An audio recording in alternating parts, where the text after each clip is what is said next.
Vaşinqton və Tehran arasında davam edən diplomatik təmaslarla bağlı Ağ Evdən növbəti açıqlamalar gəlib. ABŞ rəsmiləri prosesin müsbət istiqamətdə davam etdiyini bildirsələr də İranın üzərinə götürdüyü öhdəliklərin icrasını vacib sayırlar. Təfərrüatları Vaşinqtondakı xüsusi müxbirimiz Neymət Tahiroğlu'dan eşidək. ABŞ administrasiyası İranla bağlı danışıqlarla bağlı müsbət mesajlar verməyə davam edir. Prezident Donald Trump bildirir ki, Tehran münaqişənin həlli prosesinin bir hissəsi olaraq Vaşinqtonla aparılan müzakirələrdə ciddi güzəştlərə gedir.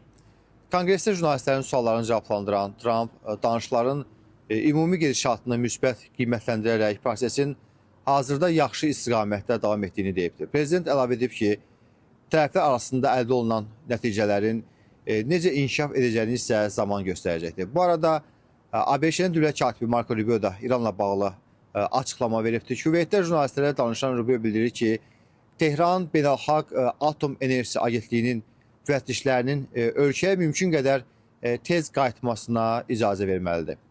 Dövlət katibinin sözlərinə görə İran bu məsələ ilə bağlı üzərinə öhdəlik götürübdür və həmin öhdəliyin yerinə yetirilməsi də vacibdir.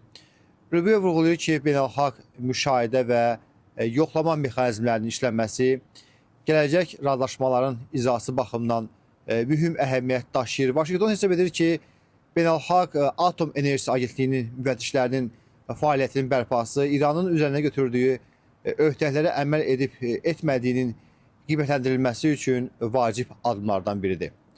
Beləliklə, Ağ Ev danışıqların gedişatını müsbət qiymətləndirsə də, Vaşinqton eyni zamanda İranın üzərinə götürdüyü öhdəliklərin praktik şəkildə yerinə yetirilməsini gözlədiyini açıq şəkildə bildirir.